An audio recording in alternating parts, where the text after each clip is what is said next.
নমরুদ ডাক দিয়া কয়, ও মন্ত্রী, ও উপদেষ্টারা, ও গণকেরা, ও হুজুরেরা, তোমরা আমার কথাগুলো শোনো। আসছি রাত্রে বেলা আমি স্বপ্ন দেখেছি, রাজ দরবারে সিংহাসনের উপরে আমি বসে আছি। একটি ছোট্ট সন্তান, ছোট্ট শিশু দূর থেকে এসে আমার মাথার উপরে এমন জোরে ঘুষি মেরেছে, এমন একটি পাঞ্চ মেরেছে, মারার সঙ্গে সঙ্গে আমার মুকুটটা ভেঙে চূর্ণ বিচূর্ণ হয়ে গেছে, আমার সিংহাসন উল্টে পড়ে ভেঙে চূর্ণ বিচূর্ণ হয়ে গেছে। এটা দেখার সঙ্গে সঙ্গে আমার ঘুম ভেঙে গেছে। এই স্বপ্নের ব্যাখ্যা কি, এই স্বপ্নের তাবির কি, আমরা জানতে চাই। নমরুদের চেহারার দিকে তাকানো যাচ্ছে না, এমনিতেই কালো মানুষ, নিকৃষ্ট চেহারার অধিকারী ছিল নমরুদ। এই কালো মানুষ, তার অন্তরের ভিতরে যে ভয় ঢুকে গেছে, তার অন্তরের ভিতরে যে ভয় ঢুকে গেছে, ভয় ঢুকার কারণে তার চেহারাটা আরো ফ্যাকাশে হয়ে গেছে, এমন কালো বর্ণ ধারণ করেছে যে তার দিকে তাকানোর মতো অবস্থা নেই, তার দিকে তাকানোর মতো অবস্থা নেই, এরকম নিকৃষ্ট চেহারা নমরুদের হয়ে গেছে। ভয়ে মানুষেরা, রাজা যারা অনুসারী ছিল, মন্ত্রীরা, তারা কাঁপাকাঁপি শুরু করেছে, না জানি আজকে রাজ দরবারে কি হয়। নমরুদ যেমন নিজেকে দাবি করেছিল, আনা রব্বুকুমুল আলা, আমি তোমাদের রব, আমি তোমাদের খোদা, আমি তোমাদের প্রভু, ঠিক তেমন ফিরআউনও দাবি করেছিল, আনা রব্বুকুমুল আলা, আমি তোমাদের রব, আমি তোমাদের প্রভু। জোরে বলেন নাউজুবিল্লাহ।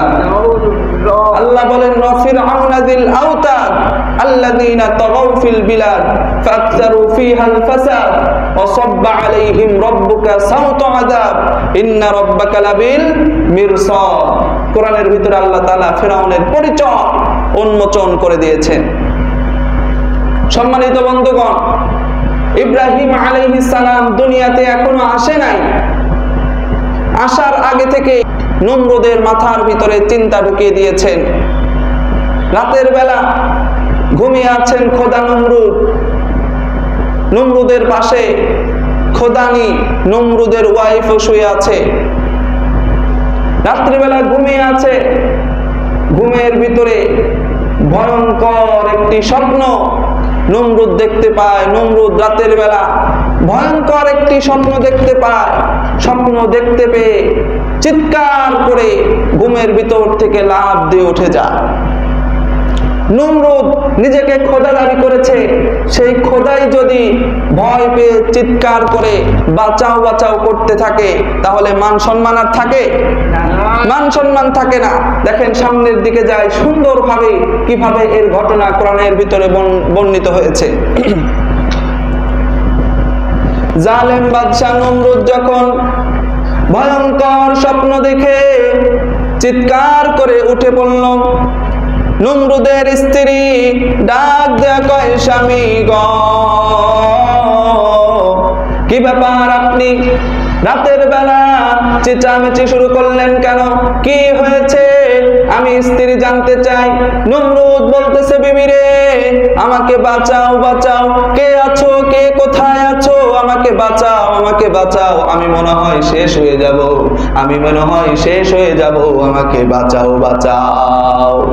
নমরুদের স্ত্রী ডাক দেয়া কয়, স্বামী গো, চুপ করেন। নমরুদের স্ত্রী নমরুদের মুখে হাত দিয়ে মুখটা বন্ধ করে দেয় আর বলতেছে, স্বামী গো, আপনি হলেন খোদা, আপনি হলেন প্রভু, আপনি তো মানুষকে হেফাজত করেন। জোরে বলেন নাউজুবিল্লাহ। আপনি তো মানুষকে হেফাজত করেন, আপনি তো মানুষকে বাঁচান, আপনাকে আবার কে বাঁচাবে? আপনার বিপদ আসতে পারে না, আপনার সমস্যা হতে পারে না। আপনি যদি সমস্যায় পড়েন, আপনি যদি বাঁচাও বাঁচাও বলতে থাকেন, তাহলে আপনাকে দুনিয়ার মানুষেরা আর খোদা মানবে না, আপনার বিরোধিতা করা শুরু করে দিবে। ঠিক কিনা? এটাই তো বাস্তব। দেখেন, মেয়ে মানুষ, তার উপস্থিত বুদ্ধি ছিল, মেয়েদের উপস্থিত বুদ্ধি বেশি থাকে, যার কারণে বিশ্ব নবী জনাবে মুহাম্মদুর রাসূলুল্লাহ সাল্লাল্লাহু আলাইহি ওয়াসাল্লাম যুদ্ধের সময় তার স্ত্রীদেরকে, কোনো না কোনো স্ত্রীকে সাথে নিয়ে যেতেন, যে কারণ মেয়েরা উপস্থিত বুদ্ধি বেশি থাকে, তার উপস্থিত বুদ্ধির মাধ্যমে অনেক কিছু পরিবর্তন, অনেক কিছু চেঞ্জ করতে পারে। কথা বলেন ঠিক কিনা? সম্মানিত বন্ধুগণ আমার, নমরুদের স্ত্রী নমরুদের জবানটা চেপে ধরছে, বলতেছে স্বামী গো, যেই কথা একবার বলেছেন আর বলেন না, এটা যদি দেশের জনগণ জানতে পারে আপনার কিন্তু আর খোদাই থাকবে না, আপনাকে কিন্তু আর প্রভু মানবে না, আপনাকে তারা আর রব মানবে না, অতএব যা একবার বলেছেন তা আর মুখ দিয়ে বের করেন না। এইবার নমরুদ ডাক দেয়া কয় বিবিরে, তাহলে কি করব? আমার তো আর রাতে ঘুম ধরে না, রাতের বেলা ঘুম আসে না, আমার তো অন্তরের ভিতরে ভয় ঢুকে গেছে, কি করা যায়? নমরুদের স্ত্রী বুদ্ধি দেয়, স্বামী গো আপনি চিন্তা করবেন না, আপনার রাজ দরবারে মন্ত্রী আছে, উপদেষ্টা আছে, বুদ্ধিজীবী আছে, আহবার আছে, রুহবান আছে, অনেক হুজুর আছে, তাদের কাছে গিয়ে আপনি স্বপ্নের কথা বলেন, তারা আপনার স্বপ্নের ব্যাখ্যা করে দিবে, আপনার সমস্যার সমাধান হয়ে যাবে, অত চিন্তা করতে হবে না। নমরুদ বলতেছে ঠিক আছে, রাজসভা তো হয় 10টায়, 10টা পর্যন্ত তো আমার সহ্য হয় না। নমরুদের বিবি বলে 10টায় রাজসভা করতে হবে না, এখনই আপনি রাজসভায় চলে যান, 1 ঘন্টা আগে 9টার সময় আপনি রাজ কার্যক্রম শুরু করে দেন। নমরুদ বলে আমি 1 ঘন্টা আগে যদি ডাকি, আমার উপদেষ্টারা জানে 10টায়, আমি যদি 9টায় ডাকি তারা কি আমার ডাকে সাড়া দিবে, তারা কি আমার কাছে আসবে? নমরুদের স্ত্রী বলতেছে অবশ্যই আসবে, আপনি যান রাজ দরবারে, গিয়ে পাগলা ঘন্টা বাজিয়ে দেন, ইমার্জেন্সি ভাবে তাদেরকে ডাক দেন। পাগলা ঘন্টা শোনার সঙ্গে সঙ্গে কোন উপদেষ্টা কোন মন্ত্রী ঘরে বসে থাকতে পারবে না, সঙ্গে সঙ্গে দৌড়ে রাজ দরবারে চলে আসবে, কোথাও যা কাজও তাই। নমরুদ রাজ দরবারে গিয়ে পাগলা ঘন্টা বাজিয়ে দিল, টং টং যখন আওয়াজ হওয়া শুরু করলো, সমস্ত মন্ত্রী উপদেষ্টারা যখন পাগলা ঘন্টার আওয়াজ শুনতে পেল, তাদের জানা হয়ে গেছে এখন জরুরি তলব করেছে রাজা মশাই, আমাদের আর ঘরে বসে থাকলে চলবে না, আমাদেরকে রাজ দরবারে যাওয়া লাগবে। চারদিক থেকে দৌড়াদৌড়ি করে মন্ত্রীরা উপদেষ্টারা রাজ দরবারে আসা শুরু করলো। রাজ দরবারে আসার পরে দেখে সর্বনাশ, প্রতিদিন আমরা আগে এসে বসে থাকি, আমাদের পরে আমাদের খোদা আসে, আমাদের রাজা আসে, আজকে দেখি 1 ঘন্টা আগে আমাদের রাজা রাজ দরবারে এসে বসে আছে। তাদের কপালে চিন্তার ভাঁজ পড়ে গেছে, প্রতিদিন আমরা আগে আসি, আজকে আমাদের খোদা আমাদের রাজা আগে এসেছে, নিশ্চয়ই কোনো কাণ্ড কোনো ঘটনা ঘটেছে যার কারণে আমাদেরকে জরুরি তলব করা হয়েছে। রাজার চেহারার দিকে, নমরুদের চেহারার দিকে তাকানো যাচ্ছে না, এমনিতেই কালো মানুষ, নিকৃষ্ট চেহারার অধিকারী ছিল নমরুদ। এই কালো মানুষ, তার অন্তরের ভিতরে যে ভয় ঢুকে গেছে, তার অন্তরের ভিতরে যে ভয় ঢুকে গেছে, ভয় ঢুকার কারণে তার চেহারাটা আরো ফ্যাকাশে হয়ে গেছে, এমন কালো বর্ণ ধারণ করেছে যে তার দিকে তাকানোর মতো অবস্থা নেই, তার দিকে তাকানোর মতো অবস্থা নেই, এরকম নিকৃষ্ট চেহারা নমরুদের হয়ে গেছে। ভয়ে মানুষেরা, রাজা যারা অনুসারী ছিল, মন্ত্রীরা তারা কাঁপাকাঁপি শুরু করেছে, না জানি আজকে রাজ দরবারে কি হয়। সম্মানিত বন্ধুগণ, নমরুদ সবাইকে রাজ দরবারে, সবাইকে বলল তোমরা বসো, একে অপরের সাথে কথা বন্ধ করে আমার কথাগুলো শুনতে থাকো। এইবার নমরুদ ডাক দেয়া কয়, ও মন্ত্রী, ও উপদেষ্টারা, ও গণকেরা, ও হুজুরেরা, তোমরা আমার কথাগুলো শুনো। আসছি রাত্রে বেলা আমি স্বপ্ন দেখেছি, রাজ দরবারে সিংহাসনের উপরে আমি বসে আছি, একটি ছোট্ট সন্তান, ছোট্ট শিশু দূর থেকে এসে আমার মাথার উপরে এমন জোরে ঘুষি মেরেছে, এমন একটি পাঞ্চ মেরেছে, মারার সঙ্গে সঙ্গে আমার মুকুটটা ভেঙে চূর্ণ বিচূর্ণ হয়ে গেছে, আমার সিংহাসন উল্টে পড়ে ভেঙে চূর্ণ বিচূর্ণ হয়ে গেছে। এটা দেখার সঙ্গে সঙ্গে আমার ঘুম ভেঙে গেছে। এই স্বপ্নের ব্যাখ্যা কি, এই স্বপ্নের তাবির কি, আমরা জানতে চাই। এইভাবে যখন নমরুদ স্বপ্নের ব্যাখ্যা দিল, সমস্ত তাবির কারকরা চুপ হয়ে গেল, যে আবার কেমন স্বপ্ন, এরকম স্বপ্নের ব্যাখ্যা তো আমরা কোথাও করি নাই। রাজ দরবারে ছিল, মন্ত্রী ছিল, উপদেষ্টা ছিল, আহবার ছিল, রুহবান ছিল, সরকারি হুজুরেরাও ছিল, যারা রাজার কথায় চলতো, সরকারি মৌলবী, সরকারি হুজুর, আপনারা চিনেন তো? ফেরাউনেরও কিন্তু সরকারি হুজুর ছিল, নমরুদেরও সরকারি হুজুর ছিল। আমরা অনেক সরকারি হুজুর দেখেছি যে সরকার যা বলে হ্যাঁ হ্যাঁ এটাই ঠিক আছে, এটাই শরীয়তে আছে, আছে না না এরকম এরকম হুজুর আমরাও দেখেছি। সে সময় সরকারি হুজুর ছিল, যা বলে নমরুদ বলে হ্যাঁ এটাই ঠিক আছে, এটাই শরীয়তে আছে, এটাই ঠিক, আপনি করতে থাকেন, আপনার সাথে আমরা আছি। এক কথায় যাদেরকে বলা হয় তেলতেলা হুজুর, ঠিক কিনা? যা বলতো তাতেই তারা সম্মতি দিয়ে দিতে সবাই আছে। নমরুদ যখন স্বপ্নের ব্যাখ্যা চাইলো, নমরুদ যখন স্বপ্নের তাবির কারককে ডাক দিয়ে বলল, ইয়া আইয়ুহাল মালাউ ফতুনি রুইয়া ইন কুনতুম লিররুইয়া তা'বুরুন। আল্লাহু আকবার। নমরুদ ডাক দিয়ে বলতেছে, ও স্বপ্নের তাবির কারকেরা, ইন কুনতুম লিররুইয়া তা'বুরুন, তোমরা যদি জেনে থাকো আমি যে স্বপ্ন দেখেছি এই স্বপ্নের ব্যাখ্যা যদি তোমরা জেনে থাকো, তোমাদের কাছে স্বপ্নের ব্যাখ্যা চাই, তোমরা আমাকে স্বপ্নের ব্যাখ্যা করে দাও। স্বপ্নের তাবির কারকেরা কি ব্যাখ্যা করবে? ব্যাখ্যা খুঁজে পায় না। তারা তখন জবাব দেয়, ক্বালু আদগাসু আহলাম, আপনি যে স্বপ্ন দেখেছেন এই স্বপ্নের ব্যাখ্যা আমাদের কাছে জানা নাই। আপনি রাগান্বিত হয়ে, আপনার মাথায় রাগ হয়েছে, রাগান্বিত হয়ে এই স্বপ্ন দেখেছেন, এই স্বপ্নের ব্যাখ্যা আমাদের জানা নাই। এই স্বপ্নের খুব কঠিন ব্যাখ্যা হবে বলে আমাদের মনে হয় না। নমরুদ বলতেছে, না, তোমাদের কথা আমার মন মতো হলো না, আমার আত্মায় প্রশান্তি জগাইতে পারলো না। এই স্বপ্নের নিঃসন্দেহে ভালো একটি ব্যাখ্যা আছে, ভালো হোক আর খারাপ হোক, ভয়ানক একটি ব্যাখ্যা আছে, এটা তোমাদের করতে হবে। সমস্ত মন্ত্রীরা যখন ব্যর্থ হলো, উপদেষ্টারা যখন ব্যর্থ হলো, তখন সেই নমরুদ বলতেছে, গণক তোমরা বলো কি ঘটনা। গণকেরা হিসাব নিকাশ করে বলতেছে যে মন্ত্রী উপদেষ্টারা যা বলেছে ওইটাই সঠিক, এই স্বপ্নের কোনো ব্যাখ্যা আমাদের কাছে নাই, কোনো ব্যাখ্যা নাই। তখন সাইডে একজন যুবক বসে আছে, সে সাইড থেকে বলতেছে, ওহ অত সস্তা না, কি না সস্তা না, অত সস্তা না, অত লালি আছেন না, আপনার মন্ত্রীরা যা বলতেছে এটা সঠিক নয়। এই স্বপ্নের নিঃসন্দেহে ব্যাখ্যা আছে।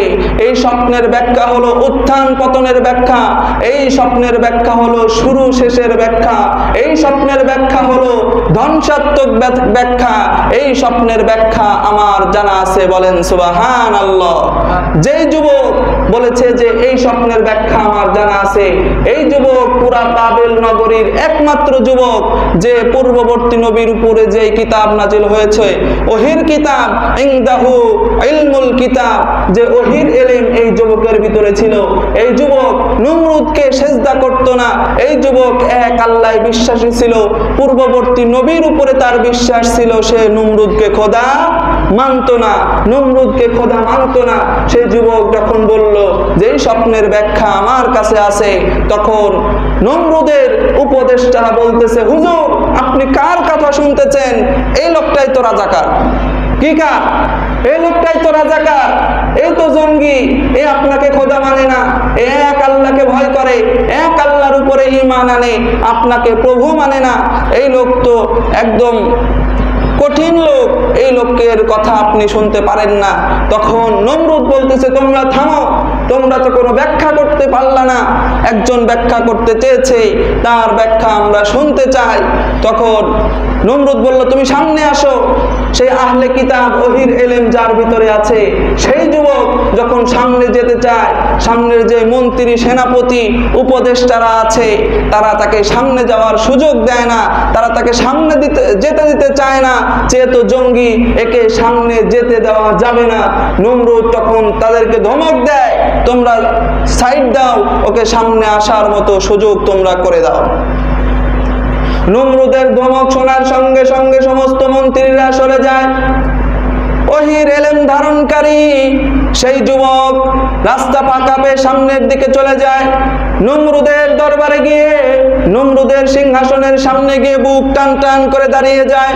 সঙ্গে সঙ্গে নমরুদের উপদেষ্টারা বলতে থাকে, হুজুর এই যে দেখেন বেয়াদব দা গ্রেট, কত বড় বেয়াদব, আপনার সামনে বুক টান টান করে দাঁড়িয়ে আছে, আমরা আপনার সামনে গেলে মাথা নিচু করে নম নম করতে থাকি, এই যুবক আপনার সামনে গিয়ে মাথা নিচু করে না, কত বড় বেয়াদব, বুক টান টান করে দাঁড়িয়ে আছে। আপনাকে আগেই বলেছিলাম এ ভালো মানুষ নয়, এ হলো এক আল্লাহর উপরে বিশ্বাসী জঙ্গিবাদ। নাউজুবিল্লাহ কোন? আল্লাহর উপরে বিশ্বাসী দেখে, ইমানদার দেখে তাকে জঙ্গি বলে। আমরা মনে করেছি জঙ্গি শব্দটা এখন থেকে শুনে আসতেছি, না, এখন থেকে নয়। নমরুদের সময় যারা ভালো মানুষ ছিল তাদেরকে রাজাকার বলা হতো, জঙ্গি বলা হতো। জঙ্গি বলে তাদেরকেও জেলখানায় ভরে রাখা হতো, ফাঁসির দড়িতে ঝুলানো হতো। কথা বলেন ঠিক কিনা? সম্মানিত বন্ধুগণ আমার, সেই যুবক যখন বুক টান টান করে দাঁড়িয়ে গেছেন, সমস্ত মানুষেরা রাজার কাছে নালিশ দেওয়া শুরু করছে, তো আপনাকে সম্মান করে না। নমরুদ বলতেছে কি ব্যাপার, তুমি আমার সামনে মাথা নত করলা না কেন? সেই যুবক জবাব দেয়, ইনিল হুকমু ইল্লা লিল্লাহ, আমার আল্লাহ তা'বুদু ইল্লা ইয়া, আমি এক আল্লাহর উপরে ঈমান এনেছি, আমি এক আল্লাহর ইবাদত করি, এক আল্লাহ ছাড়া অন্য কারো কাছে আমি মাথা নত করি না। আল্লাহু আকবার। এই জবাব শুনে নমরুদ বলতেছে, ঠিক আছে, তোমার যা ইচ্ছা তুমি করো, স্বপ্নের ব্যাখ্যা কি আমি জানতে চাই। তখন বলতেছে, ও নেতা, আপনি স্বপ্নের ব্যাখ্যা জানতে চান? স্বপ্নের ব্যাখ্যাটা যদিও কঠিন, আমি জানি এই স্বপ্নের ব্যাখ্যা যদি বলি আমার চাকরি থাকবে না, আমার ইমামতি থাকবে না, আমার পাওয়ার থাকবে না, আপনি আমাকে জুলুম নির্যাতন করতে পারেন, তারপরেও আমি সঠিক কথা আপনাকে বলে যাব, এতে আমার চাকরি থাক আর যাক, আমি বিন্দু মাত্র দ্বিধাবোধ করব না। মারহাবা কোন? যারা ঈমানদার তারা চাকরির ভয়ে, যারা ঈমানদার তারা নিজের ক্ষমতার ভয়ে সঠিক কথা বলা থেকে বিরত থাকে না। এটা ইতিহাস সাক্ষী, কোরআন সাক্ষী, হাদিস সাক্ষী। ঈমানদাররা কখনো নিজের চাকরি হারানোর ভয়ে, নিজের ক্ষমতা হারানোর ভয়ে মানুষের কাছে মাথা নত করে থাকে না। তারা সব সময় হক কথাগুলো, সঠিক কথাগুলো সমাজের মানুষের সামনে বলতেই থাকে। কথা বলেন ঠিক কিনা? সম্মানিত বন্ধুগণ আমার, নমরুদ বলতেছে, ঠিক আছে তুমি বলো, কোনো সমস্যা নাই, তোমার কোনো ক্ষতি আমি করব না। সঙ্গে সঙ্গে সেই যুবক বলতেছে, নেতা, আপনি যেই স্বপ্নটা দেখেছেন এটা সাধারণ কোনো স্বপ্ন নয়, আপনাকে স্বপ্নের ব্যাখ্যাটা জানিয়ে দিই। আজ থেকে 3 দিনের ভিতরে মায়ের গর্ভের ভিতরে এমন একটি সন্তান প্রবেশ করবে, যেই সন্তান আগামী অল্প কয়েক বছরের ভিতরে আপনার ক্ষমতার মসনদ ভেঙে তছনছ করে দিবে। সুবহানাল্লাহ। এই ব্যাখ্যা শোনার সঙ্গে সঙ্গে নমরুদ বলতেছে, হ্যাঁ এটাই ব্যাখ্যা হতে পারে, it's a right answer for my dream, আমার স্বপ্নের এটাই সঠিক ব্যাখ্যা, আমার বিশ্বাস এটাই সঠিক ব্যাখ্যা, এরকমই হতে পারে। তখন বলতেছে যে আমার কিভাবে এই স্বপ্নের ব্যাখ্যা যেহেতু আমি পেয়ে গেছি, কিভাবে 3 দিন জন্ম নিয়ন্ত্রণ করা যায়, মায়ের গর্ভের ভিতরে যাতে সন্তান প্রবেশ করতে না পারে, 3 দিনের জন্য সারা বাবেল নগরের ভিতরে আইন জারি করে দেয়। 3 দিন কোনো পুরুষ কোনো স্ত্রীর কাছে যেতে পারবে না, স্বামী স্ত্রী একসাথে মিলামিশা করতে পারবে না, এর সুযোগ নাই। এইভাবে সমস্ত পুরুষদেরকে একদিকে করে, নারীদেরকে একদিকে করে, পুরুষদেরকে ধরে জেলখানায় বন্দি করে রাখে। এই যে পুরুষদেরকে জেলখানায় বন্দি করলো, এই বন্দি পুরুষের ভিতরে একজন ছিলেন সাইয়্যিদিনা ইব্রাহিম আলাইহিস সালামের পিতা, যার নাম কোরআনের ভিতরে এসেছে, ইয ক্বালা ইব্রাহিমু লিআবিহি আযারা আতাত্তাখিযু আসনামান আলিহা। কোরআনের ভিতরে যার নাম এসেছে আজর, এই আজরকেও গ্রেফতার করে, যদিও সে সময় নমরুদের দলের লোক ছিল, তারপরেও তাকে গ্রেফতার করে গ্রেফতারি পরোয়ানা জারি করে জেলখানার ভিতরে বন্দি করে দেয়, যে 3 দিন 3 রাত কোনো নারী পুরুষ একত্রে হতে পারবে না, সমস্ত পুরুষদেরকে জেলখানার ভিতরে বন্দি করে রাখে। আল্লাহ রাব্বুল আলামিন আসমান থেকে সব কিছু পর্যবেক্ষণ করছেন। সমস্ত রাজবন্দীদেরকে এক জায়গায় রাখা হয়েছে। পরের দিন রাজসভায় এসে নমরুদ বলতেছে, দেখো তো আজকে রাতে কি সেই সন্তান মায়ের গর্ভে প্রবেশ করেছে কিনা। সমস্ত গণকেরা হিসাব নিকাশ করে বলে, না, আজ রাতে প্রবেশ করে নাই। পরের দিন আবার হিসাব চায়, দেখে না, প্রবেশ করে নাই। সর্বশেষ দিন রাজা সর্বশেষ দিন, সর্বশেষ আজকের রাতটা পার হলেই শেষ। আজকে রাতে যদি গর্ভে প্রবেশ না করে আর প্রবেশ করার সুযোগ নেই। রাজা রাতের বেলা মহা চিন্তায় চিন্তিত হয়ে আছে, চারদিকে গার্ড প্রহরী বাড়িয়ে দিয়েছে আজ রাতে কোনো মতেই যাতে সেই সন্তান মায়ের গর্ভে প্রবেশ করতে না পারে। সম্মানিত বন্ধুগণ আমার, আল্লাহ রাব্বুল আলামিন যেটা চান সেটাই করে থাকেন, কেউ বাধা দিতে পারে না। ইব্রাহিম আলাইহিস সালামের পিতা আজর তখন রাত্রিবেলা ঘুমিয়ে আছে, গভীর রাত্রি স্বপ্নে দেখতে পায় তার স্ত্রী তাকে স্বপ্নের ভিতরে ডাকতেছে যে তুমি আমাকে ছেড়ে অত দূরে আছো, তোমাকে রেখে আমার থাকতে বড় কষ্ট হয়, তোমার কাছে যেতে মন চায়, তুমি সেখানে না থেকে আমার কাছে চলে এসো, তোমাকে বড্ড মিস করতেছি। সঙ্গে সঙ্গে আজরের ঘুম ভেঙে যায়, তাকিয়ে দেখে চারদিকে সমস্ত মানুষ ঘুমিয়ে আছে, দরজার সামনে যেই প্রহরীরা আছে তারাও ঘুমিয়ে আছে। সঙ্গে সঙ্গে সে দৌড় দিয়ে দরজার সামনে চলে যায়। দরজার সামনে 10টি দরজা, দরজার সামনে বড় বড় তালা ঝোলানো। সে তালায় হাত দেওয়ার সঙ্গে সঙ্গে আল্লাহ পাকের অশেষ রহমতে সমস্ত তালাগুলো খুলে যায়। সমস্ত তালা খুলে যাওয়ার সঙ্গে সঙ্গে দৌড় দিয়ে সে বাড়ির দিকে চলে যায়। ঘরের দরজায় নক করার সঙ্গে সঙ্গে স্ত্রী দরজা খুলে দেয়, বলতেছে স্বামী তুমি এখানে? আমি জেল পালিয়ে এসেছি, জেল পলাতক আসামি, বাহিরে দাঁড়িয়ে কথা বলার সুযোগ নেই, তুমি দরজা খুলো, ভেতরে প্রবেশ করি, এরপরে কথা হবে। কথাও যা কাজও তাই। স্ত্রী দরজা খুলে দিল, ঘরে প্রবেশ করার সঙ্গে সঙ্গে দরজাটা লাগিয়ে দিল। দুজন মিলামেশার পরে স্ত্রী বলল স্বামী আর করো না দেরি, রাজ দরবারে চলে যাও তাড়াতাড়ি, সকাল হয়ে যাচ্ছে, মানুষেরা যদি জানতে পারে তুমি পালিয়ে এসেছো তোমাকে কিন্তু শাস্তি দেবে, সকাল হওয়ার আগেই তুমি দৌড় দিয়ে রাজ দরবারে চলে যাও, সকাল হওয়ার আগেই তুমি রাজার দরবারে চলে যাও। এই কথা যখন স্ত্রী বলে দিল, স্বামী বলতেছে কথা তো ঠিকই, মানুষ জেনে গেলে সমস্যা হবে। দৌড় দিয়ে যখন আবার রাজ দরবারে আসলো, রাজ দরবারের যে জেলখানা ছিল দেখে জেলের তালাগুলো এখনো খোলাই আছে, প্রহরীরা এখনো ঘুম পাড়তেছে। সঙ্গে সঙ্গে একদম নির্বিঘ্নে রাজ দরবারে রাজার যে জেলখানা ছিল জেলখানার ভিতরে প্রবেশ করে সেখানে শুয়ে পড়লো। কেউ আর বুঝতে পারলো না। পরের দিন যখন রাজা নমরুদ তার যত গণক আছে, মন্ত্রীর উপদেষ্টা আছে, তাদেরকে বলল আজকে তো শেষ দিন, আজকে একটু হিসাব করে দেখো তো সেই সন্তান কি মায়ের গর্ভে প্রবেশ করেছে কিনা। হিসাব করতে করতে সমস্ত গণকেরা হিসাব করতে করতে একে অপরের সাথে কি যেন বলতেছে। উপদেষ্টাদের কপালে ভাঁজ পড়ে গেছে, চিন্তার ভাঁজ দেখা যায়। নমরুদ তখন বলতেছে কি ব্যাপার, তোমরা আমাকে জবাব না দিয়ে তোমরা নিজেরা কি কথা বলতেছো আমি জানতে চাই। তখন সবাই চুপচাপ আছে। ওই যে বলেছিলাম প্রথমে একজনের ভিতরে ওহির ইলম আছে, ইনদাহু ইলমুল কিতাব, একজন যুবক ছিল। সে যুবক বলতেছে নেতা, আপনার যে মন্ত্রীরা এতদিন আপনার কথায় উঠা করেছে এরা সঠিক কথা আপনাকে বলতে পারবে না, আমি সঠিক কথা বলে দিই, ইনদাহু ইলমুল কিতাব, আমি মিথ্যা বলি না, আমি হিসাব নিকাশ করে দেখেছি সেই সন্তান গত রাতেই তার মায়ের গর্ভের ভিতরে প্রবেশ করেছে। সুবহানাল্লাহ। সেই সন্তানই হলো হযরতে ইব্রাহিম আলাইহিস সালাম, আমাদের জাতির পিতা, ঠিক কিনা? সম্মানিত বন্ধুগণ আমার, এই খবর যখন নমরুদ জানতে পারলো যে সন্তান মায়ের গর্ভে চলে গেছে, তখন বলতেছে এখন যেহেতু চলেই গেছে এখন তো এই সন্তানকে ঠেকাইতে হবে, এই সন্তানকে ঠেকানোর জন্য যা করা লাগে তাই করতে হবে। সারা দেশের ভিতরে যৌথ বাহিনী যত বাহিনী ছিল সব বাহিনীকে নামিয়ে দিয়ে অপারেশন ডেভিল হান্টের মতো, যত শয়তান শিকারের মতো অপারেশন আমরা বর্তমানে দেখছি, এরকম যৌথ বাহিনী নামিয়ে দিয়ে যত মায়ের গর্ভে সন্তান আছে সবাইকে হত্যা করতে থাকলো। যত নবজাতক শিশু আছে শিশুকে জবাই করে করে হত্যা করতে থাকলো। এক